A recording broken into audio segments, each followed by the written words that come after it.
Pancasila sebagai ideologi kehidupan berbangsa dan bernegara. Siapa sih yang gak kenal ibu yang satu ini?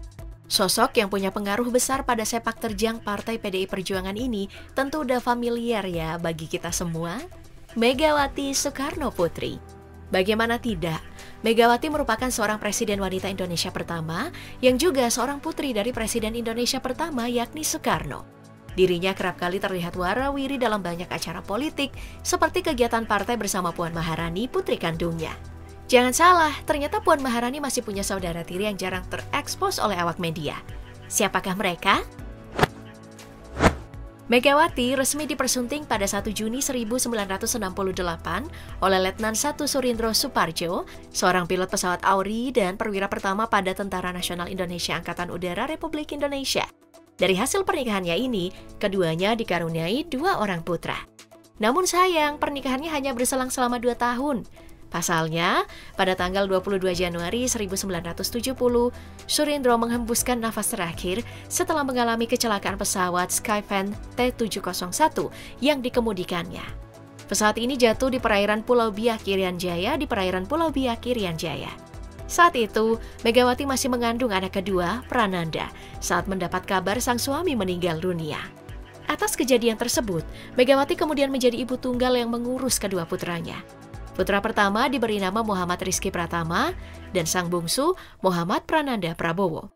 Dibanding Puan Maharani, sosok Muhammad Rizky Pratama jarang tersorot media.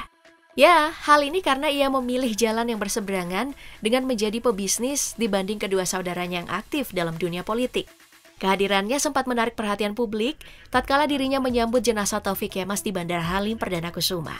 Dirinya juga membacakan pidato keluarga di depan Presiden SBY pada saat pemakaman di TMP Kalibata, Jakarta.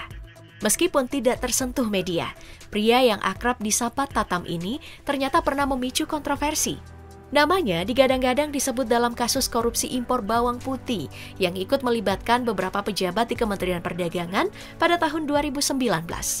Namun, isu yang melibatkan namanya itu seketika ditepis oleh mantan anggota DPR RI, Inyoman Damantra. Adiknya Muhammad Prananda Prabowo yang memilih untuk berkiprah di dunia politik. Kemunculan putra bungsu Megawati ini pertama kali adalah saat dirinya mengikuti konferensi pers jelang pembukaan Kongres 3 PDIP 2010 yang dilaksanakan di Bali. Namanya melambung tinggi saat ditunjuk sebagai Ketua DPP PDIP Bidang Ekonomi Kreatif dalam struktur kepengurusan PDIP periode 2015 sampai 2020.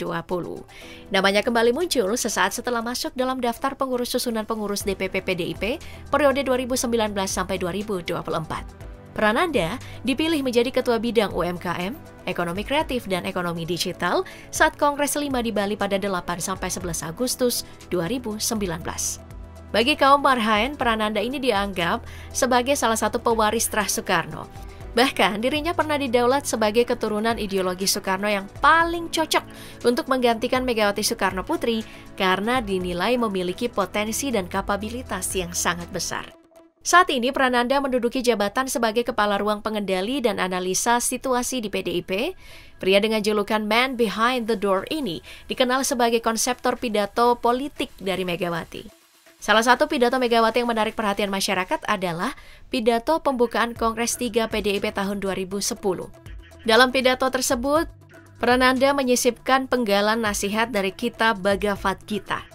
Karmanye Vadikaraste Mapale Sukadacana ke dalam pidato Mega, yang artinya kerjakan seluruh kewajibanmu dengan sungguh-sungguh tanpa menghitung untung rugi. Piawai menyusun konsep pidato, dirinya pun senang dalam dunia seni, khususnya seni musik.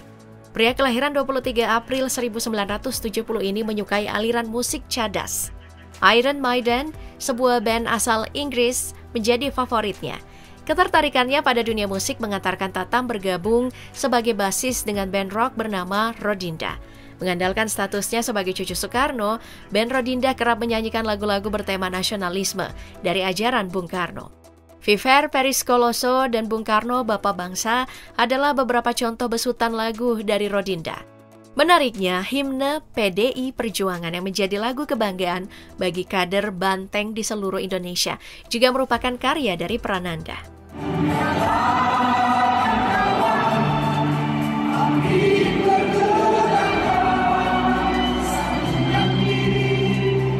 3 tahun berselang, status ibu tunggal yang melekat pada dirinya akhirnya telah lepas, tepatnya pada 25 Maret tahun 1973. Megawati resmi menikah untuk kedua kalinya.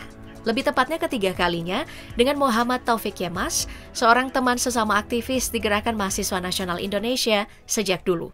Tapi lagi-lagi ditinggal mati oleh sang suami, Megawati kembali berduka atas kepergian Taufik Kemas pada 8 Juni 2013. Namun dari pernikahan, wanita berusia 40 tahun itu ternyata dianugerahi seorang putri yang akrab disapa Puan Maharani. Sosok yang satu ini selalu menjadi daya tarik bagi media massa. Rekam jejaknya di dunia politik nggak usah diragukan lagi. Karirnya pun dimulai saat dirinya menjabat sebagai anggota Badan Kerjasama Antar Parlemen DPR RI periode 2009 sampai 2014. Seakan tak puas dengan jabatan tersebut, pemilik nama lengkap Puan Maharani Naksatra Kushala Devi ini juga merangkap sebagai anggota Komisi 6 DPR RI yang mengawasi BUMN, perdagangan, koperasi dan usaha kecil menengah, serta anggota Badan Kelengkapan Dewan Badan Kerjasama Antar Parlemen Dewan Perwakilan Rakyat pada periode 2009 sampai 2012. Pada periode yang sama, wanita kelahiran 6 September 1973 ini kemudian ditunjuk sebagai Ketua 1 Fraksi PDI Perjuangan DPR RI. Usai menjalankan tugas di Komisi 6 DPR RI dan dinilai punya kinerja yang cukup baik, Puan kembali menduduki kursi DPR RI untuk jadi anggota Komisi 1 periode 2012 sampai 2014. Pada saat yang sama, dirinya naik jabatan sebagai Ketua Fraksi PDI Perjuangan DPR RI. Pesta politik yang menetapkan Joko Widodo terpilih sebagai presiden di tahun 2014 juga ternyata berpengaruh besar pada karir seorang Puan Maharani. Di saat itu, Puan diangkat menjadi Menteri Koordinator Bidang Pembangunan Manusia dan Kebudayaan periode 2014 hingga 2019. Prestasi ini juga mengantarkan dirinya menjadi perempuan pertama dan yang termuda yang pernah menjabat sebagai Menteri Koordinator. Saat ini dirinya menjabat sebagai Ketua DPR RI periode 2019 sampai 2024. Dirinya bahkan menjadi ketua wanita pertama di jajaran Dewan Perwakilan. Dari perhitungan suara pada pemilu 2019, dia berhasil memperoleh 404.034 suara untuk duduk di Senayan. Rekornya, jumlah suara ini disebut-sebut yang terbanyak dari kandidat legislatif manapun di negara ini. Puan resmi menjadi Ketua DPR RI pada 1 Oktober 2019. Prestasi ini sangat membanggakan bagi dirinya, mengingat ia menjadi wanita pertama yang memegang posisi strategis tersebut. Ternyata, jabatan ini pernah menuai kontroversi saat dirinya mematikan mikrofon milik anggota Komisi 3 dari fraksi Partai Demokrat Irwan Veko dalam sidang paripurna pada agenda mengesahkan Undang-Undang Cipta Kerja pada Oktober 2020 lalu. Dalam pengakuannya, Puan terpaksa mematikan mikrofon karena sistem teknis di ruang sidang paripurna yang berjalan bila mic di meja anggota menyala. Maka otomatis mikrofon di meja pimpinan akan mati. Makanya teknis seperti ini dirancang agar saat berbicara tidak saling bersahut-sahutan. Jadi kalau satu orang itu sudah diberikan kesempatan bicara, harusnya kemudian tidak mengulang lagi berbicara, tapi memberikan kesempatan kepada yang lain untuk berbicara gitu. Kilas balik, pada tahun 2018, mantan Ketua Dewan Perwakilan Rakyat Setia Novanto pernah bersaksi bahwa Puan menerima suap sebesar $500.000 dari pengusaha Madeoka Masagung terkait dengan program IKTP ketika dia menjadi anggota legislatif sebagai Ketua Fraksi PDIP di DPR. Puan mengaku mengenal Madeoka tetapi membantah pernah melakukan pembahasan tentang kasus IKTP dengannya. Ketua KPK saat itu, Agus Raharjo, mengatakan bahwa kesaksian Setia Novanto hanya omongan belaka dan Puan tidak akan diminta menjadi saksi jika tidak ditemukan bukti yang mengarah pada dirinya.